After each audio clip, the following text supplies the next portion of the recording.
Thank you, Councillor Logan. The numbers are in front of you, which say lots of different things, but some of the important numbers, Council has been interested in increased traffic. So you're looking at the traffic numbers, the contacts are up. The fatals are down from 2010, which we'd like to see. Unfortunately, the injury accidents are a little bit up, but hopefully with the increased enforcement, we can keep that those numbers low. We had a whole number of theft from vehicles recently, even though the year-to-date is lower than last year. We had a big rash in September. The Regional Crime Unit is something that's funded through joint participation with the municipal police departments and ourselves. And they were able to be successful in targeting the individuals we suspected for many of these thefts, and made some arrests, got some of the stolen property back. So we're certain that we got some of those car thefts taken care of. People are not going to be doing that anytime real soon, but the courts will let them out and they'll do it again. But for the short term, with the assistance of the Regional Crime Unit, that's been taken care of. We have continuing issues with our courts that I mentioned last time. Yesterday, we had a bunch of in-custodies prisoners overnight, one of which was another interjurisdictional traffic matter. We had a report of a impaired driver going down Trans-Canada Highway from Spence Road into town, and when the police car got behind him and tried to stop him, they turned on the highway and came into Colwood, and the members were pursuing, not at a very high rate of speed, but at 5 o'clock rush hour, lots of traffic. So due to safety concerns, it was felt it was better to let the drunk continue on his own way without the added adrenaline of the police car chasing behind him. So they discontinued pursuit, but kept an eye on him, and lo and behold, minutes later, he got behind a bunch of cars that couldn't get through, so he tried to ram his way between them, pushing the other cars out of the way and causing damage, and not getting through. So he was subsequently arrested, found to be 3 times the legal limit for driving over 0 weight. But back to the court issue, there was family court today, so there's a judge in the courthouse, but he refused to hear the cases because he does family court today. He wasn't interested in doing criminal court. So we had to go through the JJP system, which tied up our watch commander all day long, dealing with court issues, because they didn't have a criminal court judge. So again, it shows that the cutting back of court services is having an effect on us and our policing service. So, just mention for Council's knowledge of how the system sometimes doesn't work all that well, except the bad guys stayed in jail all day, which was okay. A couple of things on resources. We talked last meeting about resources, and you kindly sent a request through to the Budget Committee. I still want to highlight that we're looking more towards a longer range discussion on planning, on 4 and 5 years down the road as the town grows. When I was in Seashell, they set a benchmark of police to population ratio they wanted. There's various ways to decide how you want your policing to be managed, whether it's crime rate or police to population ratio or a number of other factors. So that's just something I want to keep in Council's mind to consider how they want to do that and discuss that further. If you concentrate on crime rate, and as long as you got a low crime rate, you don't bring in more policemen, and you got a lot more population, then when the crime rate goes up, you're behind the 8 ball. So to me, that's not the best way of doing things. It's like closing the barn door after the horse is out type thing. So it's much better to try and get a police to population ratio, because that's kind of how your tax base is. That makes more sense. But again, that's a decision up to council. They want to have those discussions. Our new inspector is coming. He bought a house last week. And for Unfortunately, while he was here, most council members were away at the UBCM. His possession is November 3rd, so November 7th, I anticipate he'll start. And one of his first things to do in the first couple of weeks is to at least meet with the chairs of protective services and CAOs in the different municipalities and touch base and get a feel for one another. So we'll be arranging that. If you have any certain time schedules you'd like that to happen, you can let me know. If not, I'll contact you guys when I'm certain he's actually going to get here. And all his stuff is going to get out of Yellowknife. There's no hang-ups. We had a crime analyst start today in our office. It's one of the positions paid for by Langford. And the crime analyst, they take a lot of this data from all the different events happening and try to put some sort of linkage so there's a pattern and try and be a little more intelligence led into targeting who we're after instead of just stumbling along and hoping to hit the right people. So we're very excited that she's able to start today. Unfortunately, she's with child and we're going to be off on maternity leave, but we have a backfill lined up that we're working on. That's going to give us some increased capabilities, we think. Currently, we're 4 short in our Colwood complement of officers, which is good for the bill, but not good for their working and the members. We were down 20% in the office overall last week. Some of our interviews have returned, some of our transfers are starting to come through. So hopefully, by the time the new inspector gets here, we actually be up to at least very close to full complement. And then in November or in January, February, we might actually be over a couple. But that shouldn't affect the budget, as I say, because we're in savings right now. We're in a surplus situation. Next week, we have a meth awareness training that's being held. We have 2 experts coming up from Arizona, and they're instructing 60 people each day on the evils of methamphetamines and how easy it is to be made and what to look for and recognize. We have police, fire, social services, Boys and Girls Club counselors, real probation officers, real cross-section of people that are frontline responders. Because the idea of the training is for people that are going into homes to have an eye for what to look for that may be dangerous, so that they don't hurt themselves by touching the wrong thing, and they can advise us if there's some suspicious hazardous chemical type stuff happening. Meth is easily made with common household stuff, but if you see it all together, it becomes very toxic and dangerous. We don't know what the level of problem there really is in the area. We've made some seizures of meth. We don't want to get behind the 8 ball and have it being made easily more and more without anybody really catching on. So that's why we're trying to educate the frontline workers so they can go out and see what they're doing the day-to-day stuff. Oh, I remember that from training, that looks odd. So we're very pleased to be able to do that for the community training and the interaction of all the different agencies that work in the service industry to the public. So the networking, is a side benefit of that, which we're very, very pleased with. Other than that, I can answer any questions anybody has regarding anything that's happened or hasn't happened that should have happened, whatever the case may be. Well, on behalf of the city there, Danny, I just want to say thanks for stepping up to the plate in the last few months and keeping West Shore on an even keel.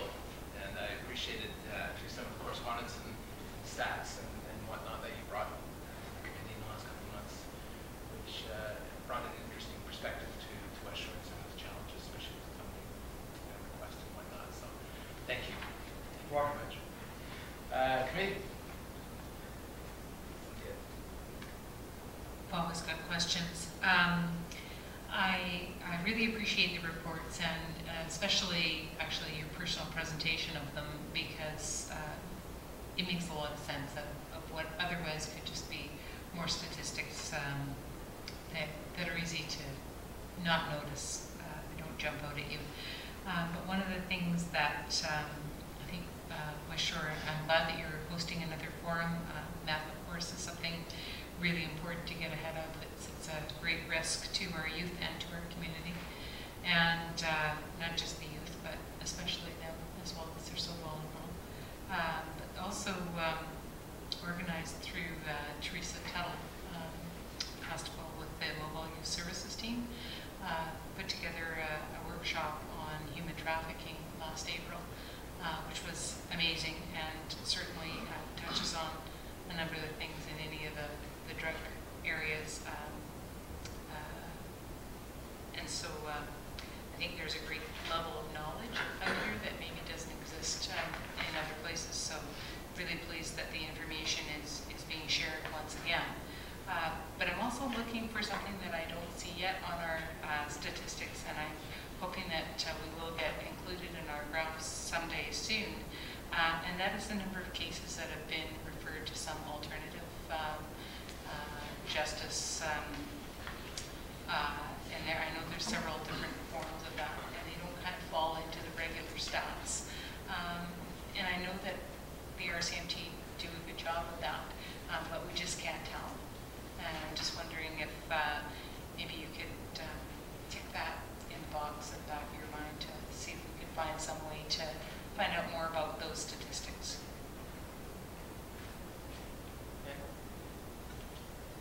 Just on that, there's many things I can speak about at every meeting, so I pick some.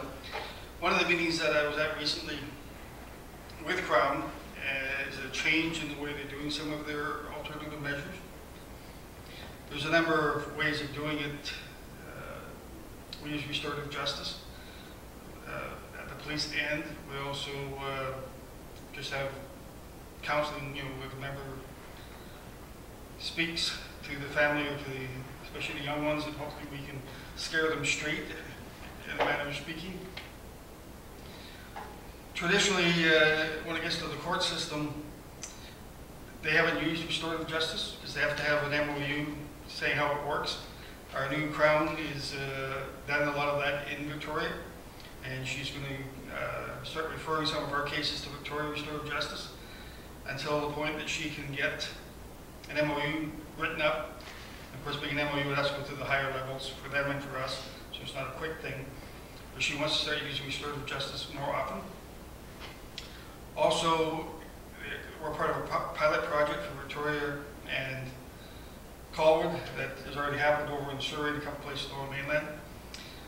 Currently, if you're charged with a non-violent offense and you're convicted in court, then they do a risk assessment at the end of the court process to see whether you're suitable for a diversion program if you're low risk.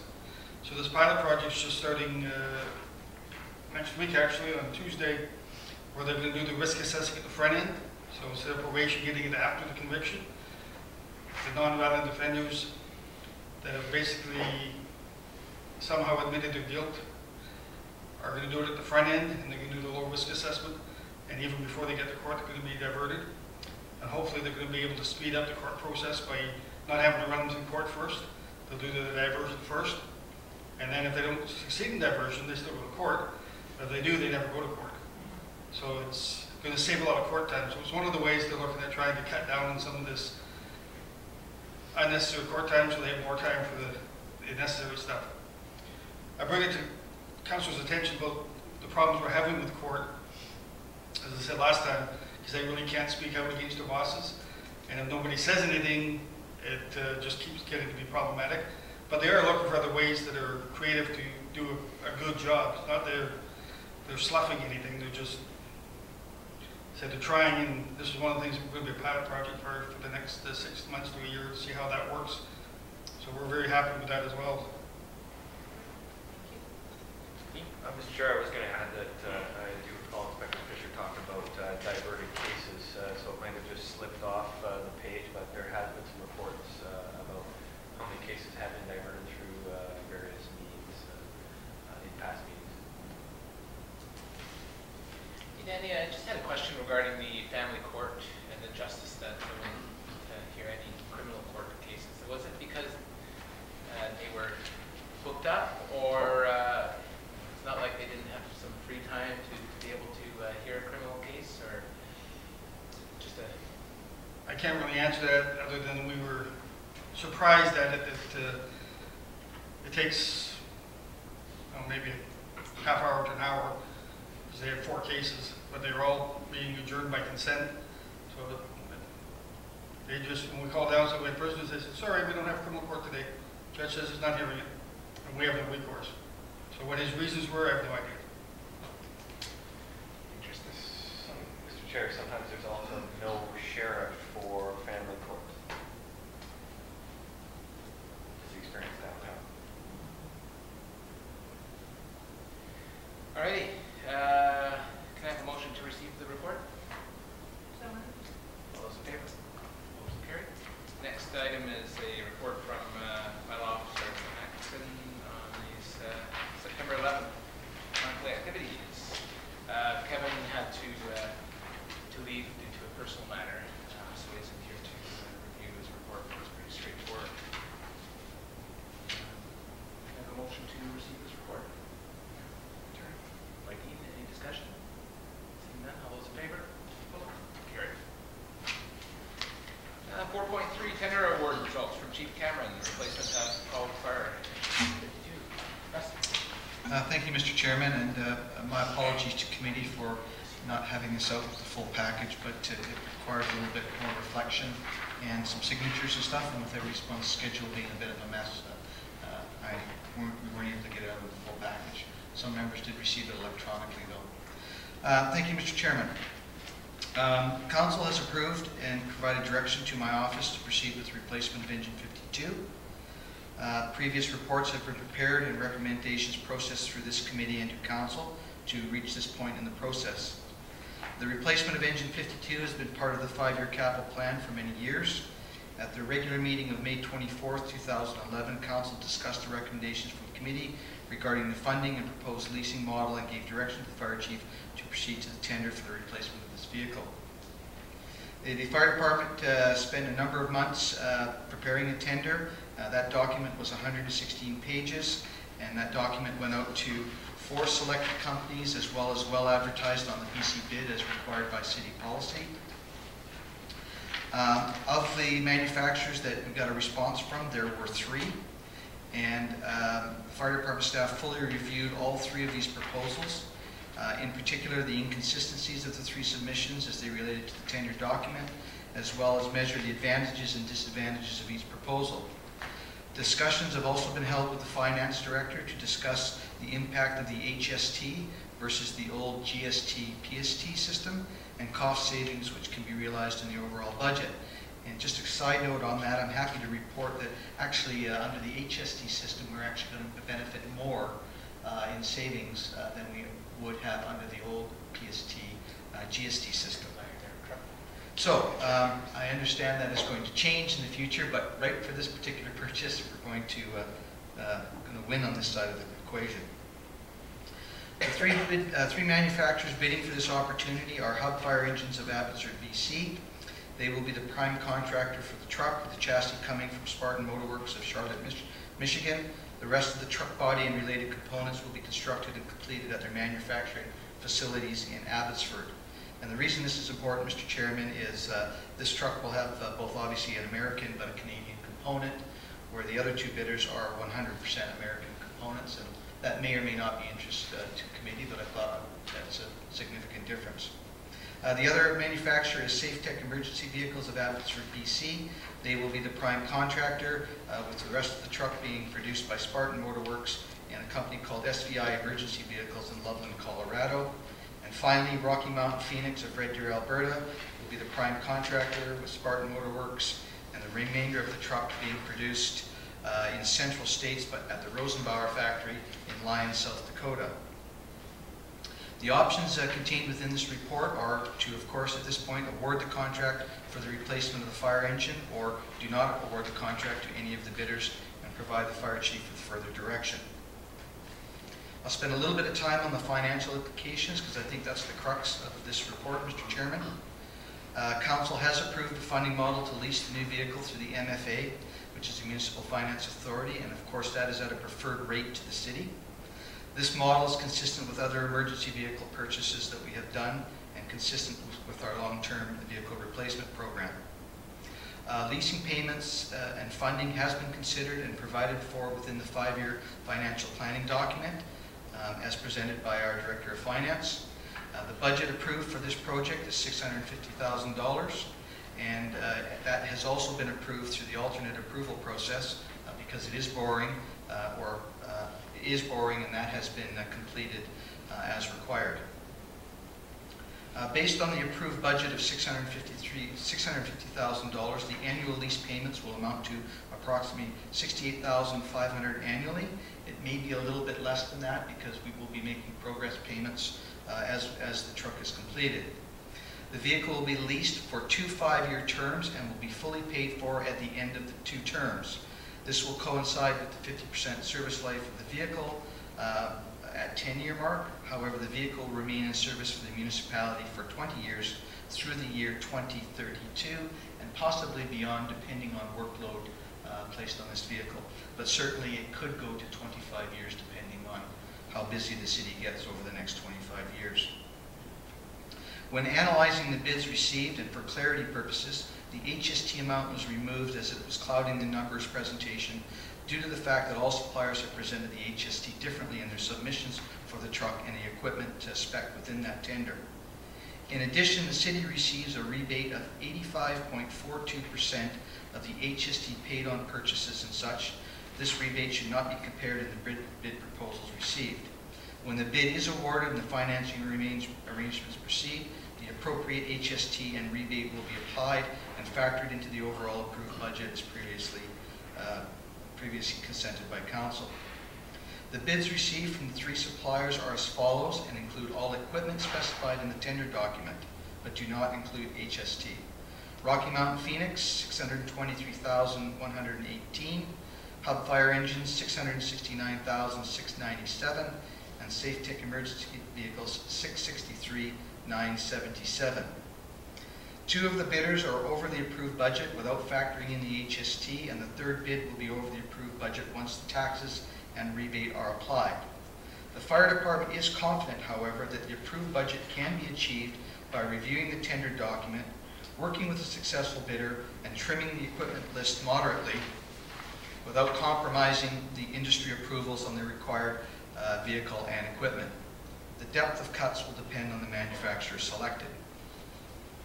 After reviewing each of the tender submissions thoroughly with staff, and there was a committee of 3, and conducting interviews with the suppliers to get clarification on each one of their bids, one supplier has provided the fire department with the confidence that savings can be realized by the city to bring this project in on budget while still meeting our original goals and objectives. Recommendation. In making this recommendation, the fire department has determined that Hub Fire Engines of Abbotsford, BC can provide the greatest level of confidence to the city in its capabilities to provide a truck that meets both the needs of the city as well as the budget for this project. Hub Fire Engines has recently delivered satisfactory products to the city and has proven its ability as a capable builder of emergency equipment in a superior and timely fashion with no such complications. The current tender submission is the most complete and is the closest in meeting the needs of the fire department, while at the same time they have provided several supplemental suggestions which will assist in reducing the overall cost of the vehicle or equipment requested. Therefore, the following recommendation is offered for the consideration of this committee.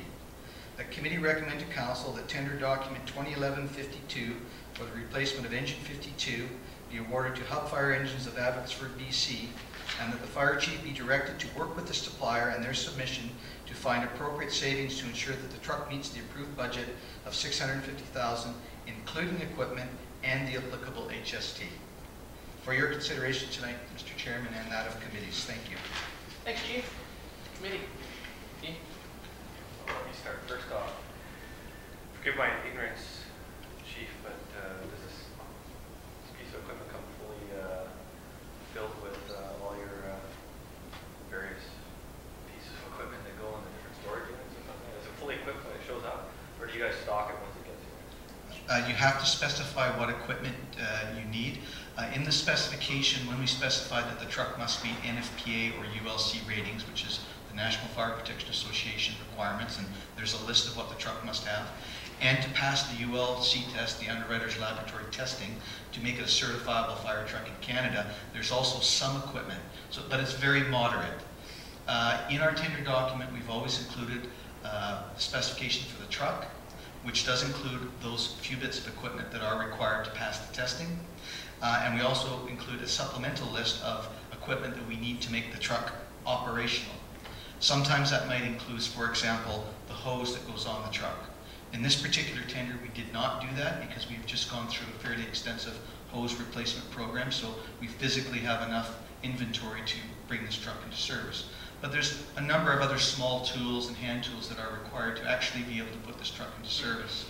So in establishing that list, it was fairly comprehensive, and there is some room that we can pare back if we have to.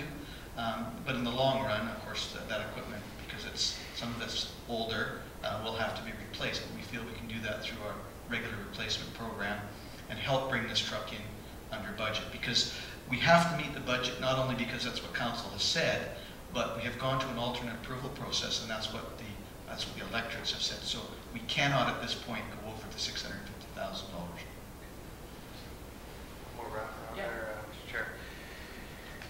Let me be the devil's advocate just for a second, if I might, Chief.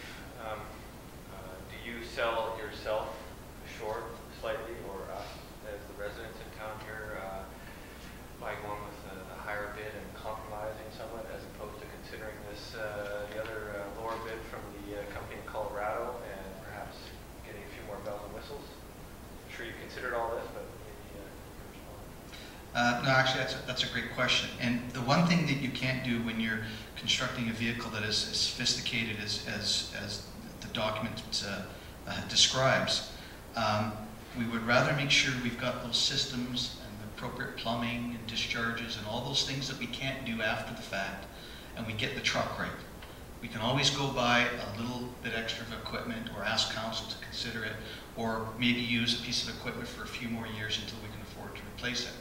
But we can't add on to the truck's main systems. For example, a foam system on the truck, which we desperately need to have on this truck. We can't add that after the fact. It would be at horrendous cost, and the truck would have to be taken out of service and go away to the factory. So we've made sure that we've included all the major components that this truck can be delivered and placed into service quickly. And if there's some equipment that we would like to have placed on it, we can work. We haven't trimmed it back that much to compromise it to any extent. But once we take delivery of the truck, it's pretty hard to add a discharge or a foam system after the fact. So it's imperative that we get those key components. So just to follow up on what Dean's question was, the hub bid would have those components, as opposed to the low bidder that may not have those components included in their bid. Yeah, when we analyze the bids, and you know, we don't take this lightly, but 116 pages of written verbiage specifying basically every nut and bolt that we want. And on the original documents, Hub matched. They have very few exceptions to our bid. Whereas the supplier that you talked about from Rocky Mountain, certainly they have gone as low bid, but we were quickly, easily able to add up thousands of dollars of things they weren't meeting on the tender, which brought their bottom line much closer to Hub's bid. And I was a bit concerned that if we get into a contract with them, that they might nickel and dime us a bit. Hub's not that type of company, given the past experience that we've had with them. And that was 2 years ago, and recently I went up to Sydney. Sydney just took delivery of a similar truck, and they had a very pleasant experience, and they have a superior piece of equipment. So I really am leaning towards Hub for a number of reasons, and we can compromise a little bit on the equipment if we've got to get that price down. And I'm confident that we can do that. Thanks, Chief. And I take it, in fact, this would be built in the province, allows for easier oversight by your staff. Yes, and you know, on a project like this, I mean, I'm a fairly conservative individual, and I know that if there's something going a little bit sideways to the project, I can jump on a ferry and be over there and problem solve if I have to. It's a little more difficult to fly to South Dakota or other areas to really problem solve. And I know there's teleconferencing and there's all sorts, but sometimes being there to say yes or no, or you're not meeting the tender, make it so. I have a higher level of comfort.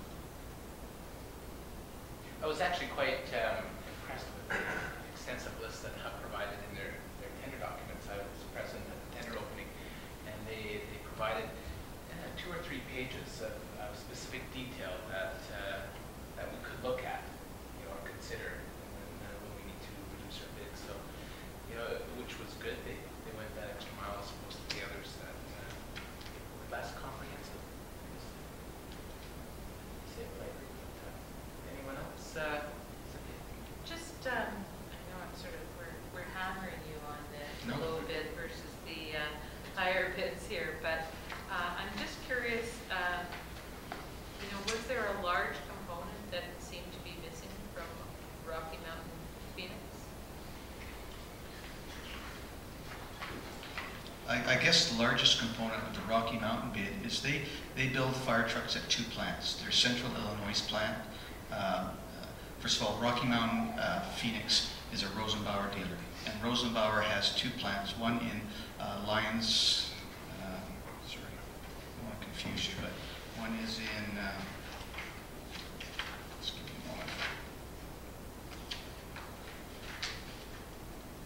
a moment. One is their Central States manufacturing facility in Lyons, South Dakota, and that is where their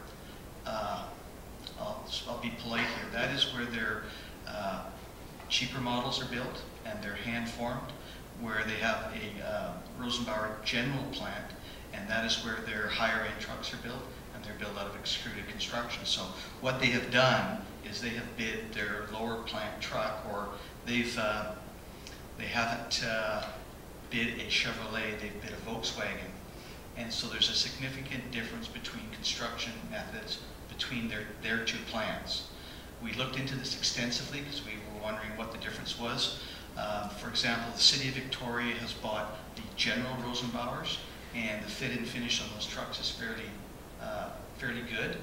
However, Nanaimo has 2 of the Rosenbauers built at the Lyons, South Dakota, and we met specifically with the mechanic, and he says, don't buy one. He's very displeased with the 2 trucks they've purchased in Nanaimo. So there's really a very big difference between the construction methods and the fit and finish between Nanaimo and Victoria's trucks. So when comparing apples to apples, I don't believe that the Rocky Mountain Phoenix bid is bidding at the same level as, say, the Safe Tech or the Hub. And then there was numerous things like the light tower. Light tower, which runs off the generator, which provides our scene lighting. We had spec'd a 6,000 watt light tower. Everybody else says we can't do it, it's too big, and they spec'd a 4,500. Rocky Mountain spec'd a 3,000 watt.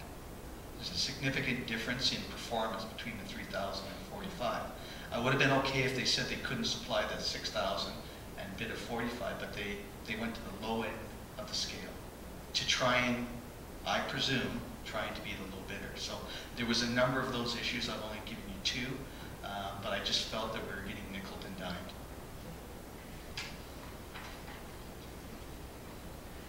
So we do have a recommendation. I'll make a motion to adopt the chief's recommendation in this well laid out report. Thanks, Dean. There's no further discussion. All those in favor? Opposed? Carried. Next is a report from Chief Cameron on the draft RFP for fire dispatch service for the fire departments of Colwood and Royal. Thank you, Mr. Chairman. This is a fairly complex issue that I tried to make fairly simply put in the report. I don't know whether I accomplished that. I did have a conversation with the CAO about trying to present it very succinctly tonight. The short version is we were approached by the Mayor and CAO and Protective Service Chairman from View Royal to talk with our counterparts here, and Chairman Logan, you were part of those discussions, on future direction for fire dispatching for the 2 municipalities. And given that we have an auto aid agreement, we have a lot of similarities and of how we prefer to be dispatched and some common ground. So they did approach the city. We did meet. We had a thorough discussion, And what has happened is the current contract between the CRD and the Langford, municipality of Langford for fire dispatch service has expired, and we're currently working on a short-term sort of month-to-month contract until it can be settled. The CRD negotiates on behalf of 18 fire departments, of which View Royal and Colwood are participants, to negotiate the services for fire dispatch with the city of Langford. This is a hugely cumbersome process. You can imagine having 18 different fire departments in the room of various sizes, from very small like Port Renfrew to the size of Colwood or Langford, and it includes all the Gulf Islands. And it's been very difficult to try and move forward with any improvements at Langford. One, because of the diversity of the group and the different needs of the group, and of course money. And the second is how the contract and how this whole process is structured through the CRD. And the discussion evolved around, why does the city of Colwood and View Royal have to have the CRD negotiate on their behalf? Why wouldn't we go out to an RFP and allow two providers that are local and maybe from further abroad bid on the contract and see what else is out there?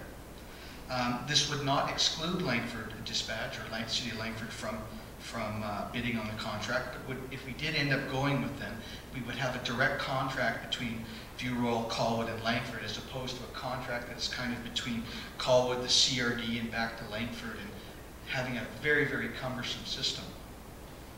So those discussions culminated in direction to my office, and that direction was that I prepare a report working in consultation with the Chief of View Royal to bring this matter to committee, to get formal direction from this committee as to how you wish to proceed, and to provide a draft RFP, or at least something that you could look at to determine whether this was the direction you wish to go.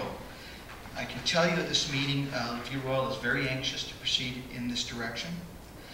Currently, if we did go out to RFP, locally, we would probably get interest from, of course, the City of Langford and, of course, the municipality of Saanich. Saanich, since the last contract was signed, has spent about $2.5 million upgrading and modernizing their fire dispatch, and are actively seeking participants. Although they're not going out to recruit business, they certainly have made it known from their administration on down that they are open for business and would consider an RFP proposal. Concurrently, I'm also told by the Saanich Fire Chief that they intend to bid on the CRD contract should that go out to RFP. Now, historically, it never has, so that will be a political decision for another day.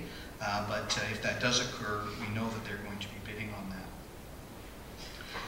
View Royal and Colwood, from a service perspective, we do share an automatic gate agreement, and it is imperative that we make a similar decision and that we go to the same dispatch. If View Royal went to one dispatch and Colwood remained at another, it would make it extremely cumbersome to operate our automatic gate agreement. If we stayed with Langford through the RFP, if that was the decision of council, I would encourage this committee to strongly have a direct agreement with the City of Langford so we could get some clear language on some of the issues that are really sort of affecting that service level. Things of where the fire dispatch moves forward to in the next 5 years, because there's a lot of technological changes coming down the pipe. When issues do occur, we have no wording in the contract for any dispute resolution. There's no way for us at Colwood to get our service improved within the current contract language. And even by their own admission, and this is the CRD, the contract between Langford and the CRD is poor at best. So they're looking at improving the contract language. It's necessary for the City of Colwood to pursue a more direct relationship so we can get that confidence and better language if we stay in the current situation that we're in. Having said all that, the words from the Mayor and Protective Services at that meeting were, it just makes good business sense to go out to RFP and see that we're getting a good deal, because this has never gone to RFP before. It's just a contract that continually seems to get rolled over by the CRD with Langford, at least historically since 1988. And I think even the CRD is feeling some pressure or consideration that perhaps it should actually go out to RFP now that there's more players involved. Now, I spoke locally about Saanich and Langford, but there's nothing that would stop from a technological perspective for Campbell River to bid on this contract, or Nanaimo, for example, and even municipalities such as Surrey, who have a very large dispatch. They're dispatching from some fire departments who are much further afield. I don't know whether there's political appetite for that, whether there's a certain comfort level for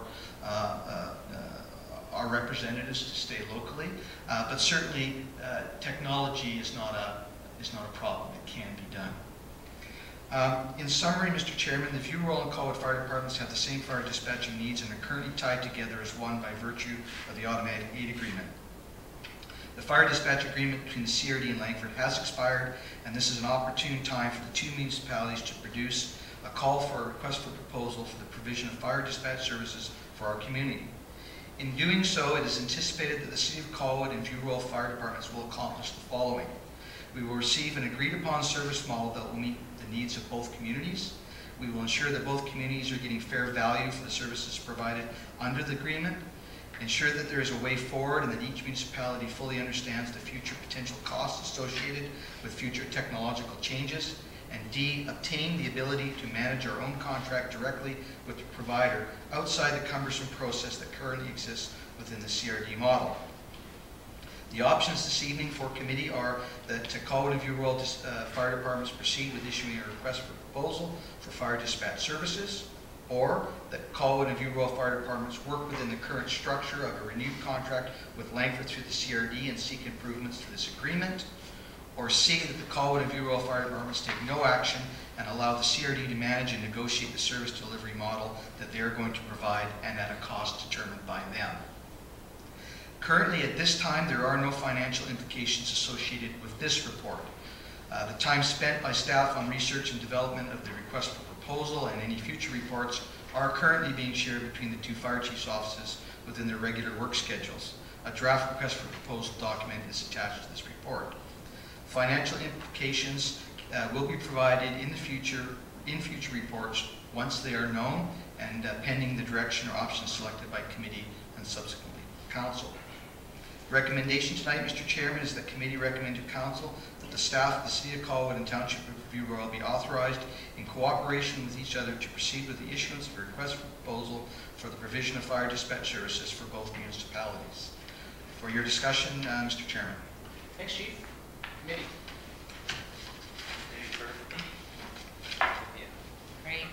First of all, I'd like to thank the Chief for, I'm sure, the many, many hours that have gone into preparing the report and particularly the request for proposal itself. It has been a big octopus for many years, and one where I feel that it is a very informed report through lots of hard experience of what works and what doesn't always work.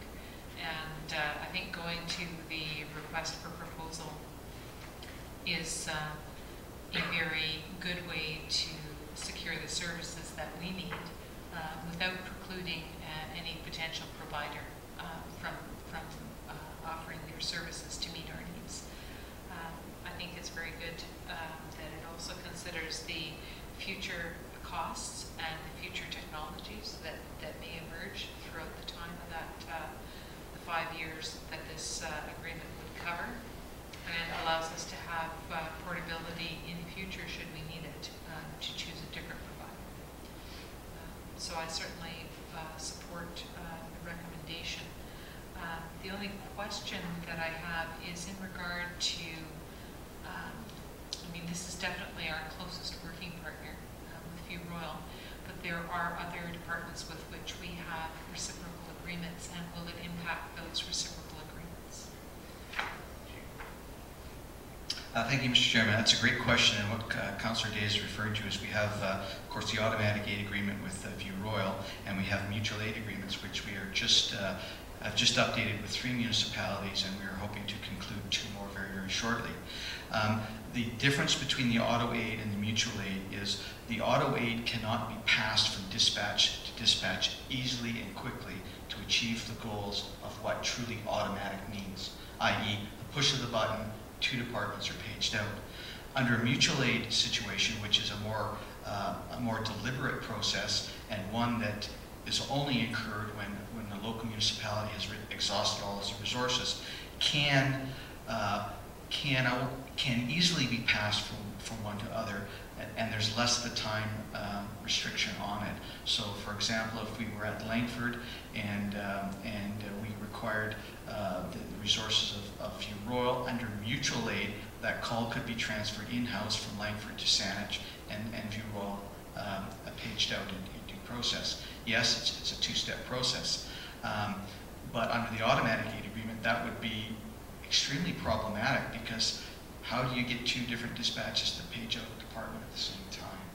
So while I recognize there would be some time in that transfer for mutual aid, but again, it's a more deliberate process, it just wouldn't work for the auto aid, because that's an immediate process. I made a couple notes to myself here while you were talking, Chief. I don't see any value on this type of contract. Can you ballpark it for us? What do we spend a year on this, or what's the value this year? It's broken down into 3 components. And first of all, and I'm just going to give you the 3 components before I give you a direct answer so you understand. There's 3 components to the financing. There is the 911 call answering / RCMP. That's the contract that the RCMP has with the CRD for what they call PSAP responsibilities, or primary safety answering point. That's the initial call point. It is then transferred off to the fire dispatch. The fire dispatch has a component and a dollar figure, and then there's a third figure, which is what is commonly referred to as the TELUS dollar figure, which is a smaller amount, which is, I think, in the neighborhood of about $1,500 to $2,000 a year to maintain the database, or what they call the MSEG system, which is primarily the database which matches telephone numbers to civic addresses. I'm not quite sure off the top of my head what the dollar value for the PSAP is, but for the fire dispatch for the city of Colwood, it's $68,000 annually. And for View Royal, it's around $45,000 annually. That's what we pay directly to, that's the requisition that we pay to the CRD for fire dispatch, and the CRD then forwards a check, I presume, to Langford for that service. After they take their piece of the pie. I make no comment on that. With this relationship with this CRD umbrella, are we obliged in any degree contractually to that? And part 2 to that is there any subsidizing by the CRD to offset some of these costs? Would we be incurring greater costs to step outside this relationship, or is... I don't believe so, but I will quantify that by saying is the CRD has realized, because they've now actually put a staff person in charge of this contract, or responsibilities for 911 in general. And as you know, there was a recent consultant's report delivered to the CRD that dealt with issues from 911 call answering to fire dispatch. And of course, our mayor was part of making sure that the fire dispatch was a component of that. In that report, there's a number of recommendations, and to be short, the 911 system, which was implemented in 1988, was a fair system for its day, but it has not been properly cared for over the last 20-some years. And there are some major changes that the CRD has to do to address the call answering of 911. So that's one problem on its own. The setup under the CRD for fire dispatch that contains these 18 departments, all of the Gulf Islands, from Souk to the West Shore, Central Saanich, Sydney, and North Saanich have all moved to Saanich, so they're not part of the group. The contract language is poor at best. About 8 years ago, we had a legal opinion given to the city on whether we could get out of the contract, And that opinion said, yes, we can, because we have really no signed agreement with the CRD. Basically, we asked them to negotiate on our behalf, and they said, okay. So as far as a contract's concerned, it only takes a motion of the council to say, send a letter, we no longer want to be part of the service there. So no contract issues.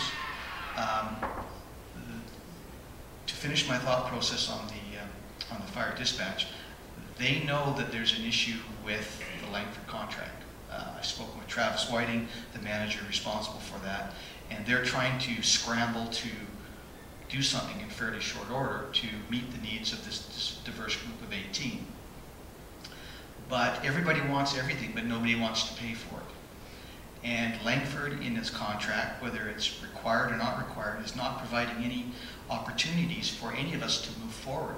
I cannot sit before you and say, what will Langford Dispatch look like next year or the year after? So I find that really problematic, given there's so much technological change on the horizon. Make no mistake, that technology is very expensive, and even if you afford the upfront costs, the maintenance of that in the long run is really what council should be concerned about.